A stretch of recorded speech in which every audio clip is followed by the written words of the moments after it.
Hi everyone, my name's Kevin Tappen, and in this video I wanted to carry on from my previous video about preparation for ileostomy surgery and talk about the post-surgery, my time in hospital after my surgery, which after the surgery, for the first couple of days, it wasn't actually that bad. I think when you're used to being in so much pain, it was a weird sensation to all of a sudden find that you're not in pain. You're a little bit weak and delicate from surgery, but you start to feel a lot better. In my case, that was indeed the case. For the first couple of days, slowly but surely, I was able to start eating again. I was able to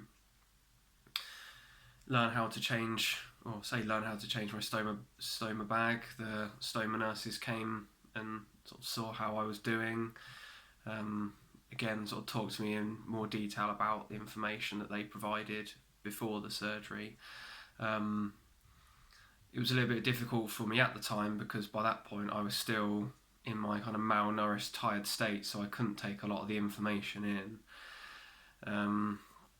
So that's how it kind of progressed over the first couple of days. It took a random sort of turn for the worse, where kind of out of nowhere I just started vomiting.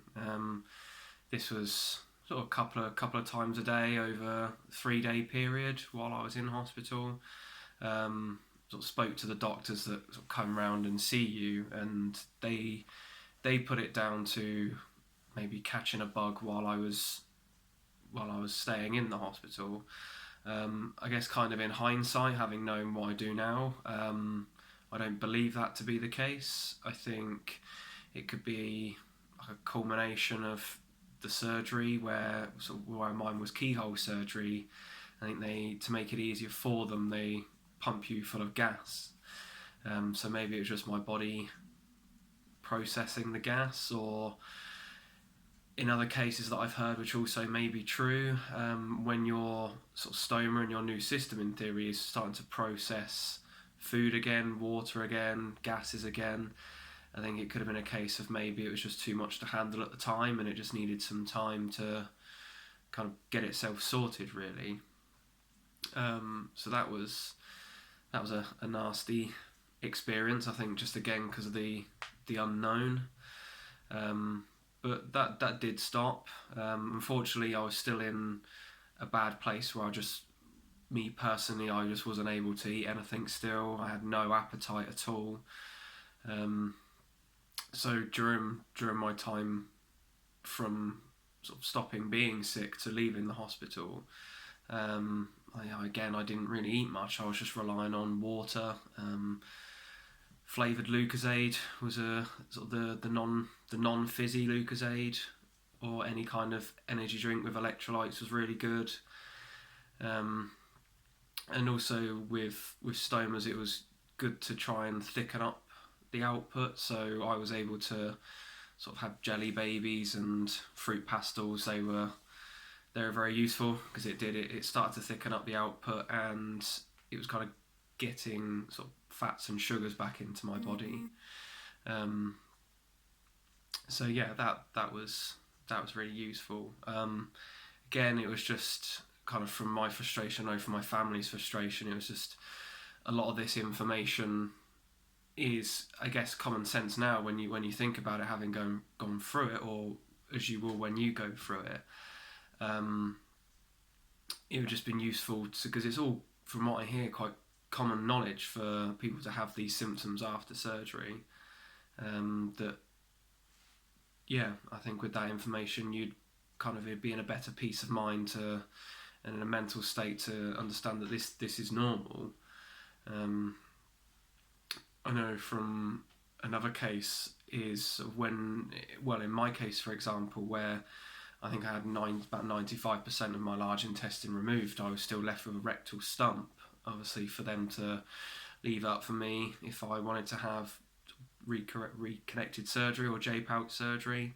But what they don't tell people, or didn't tell me, is that the rectal stump while you're kind of under the impression that you'll never be able to go for a number 2 again, is in somewhat false.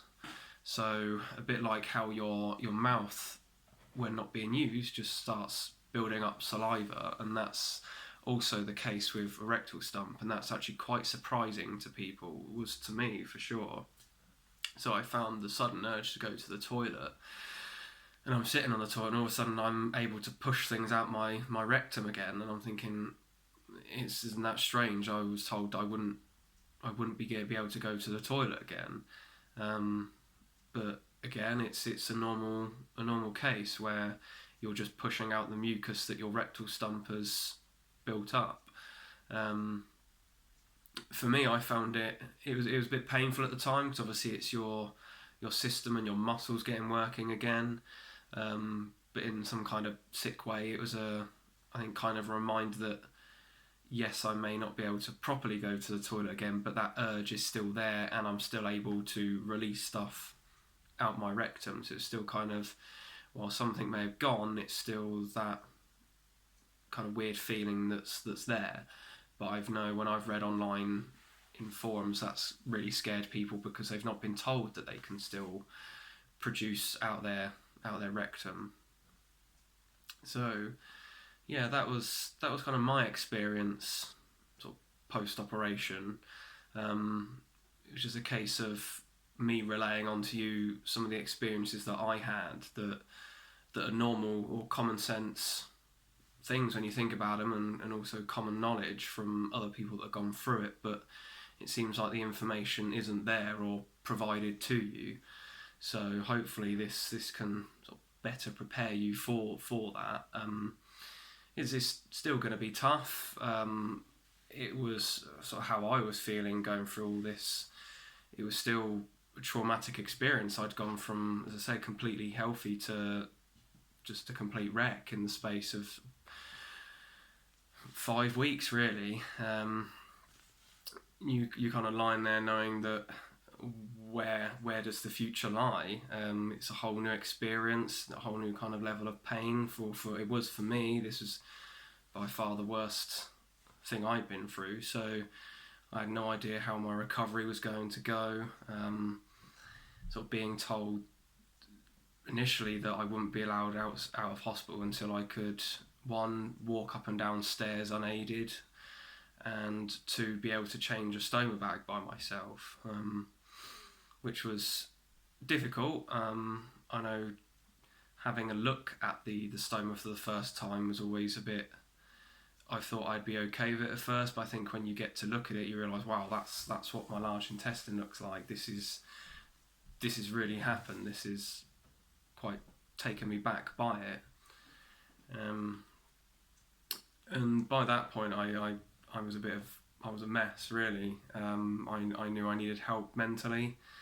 I couldn't cope. I seemed to keep crying every day in hospital. I just had no idea, I think in my weak state, what was really going on, or how to process what had gone on. So but that's something I'll talk of in another video, sort of about my mental health struggles and how I was able to sort of deal with them, accept them, and be able to overcome them. So yeah, hopefully some of the information in this video you found useful and will help you prepare for kind of post-surgery.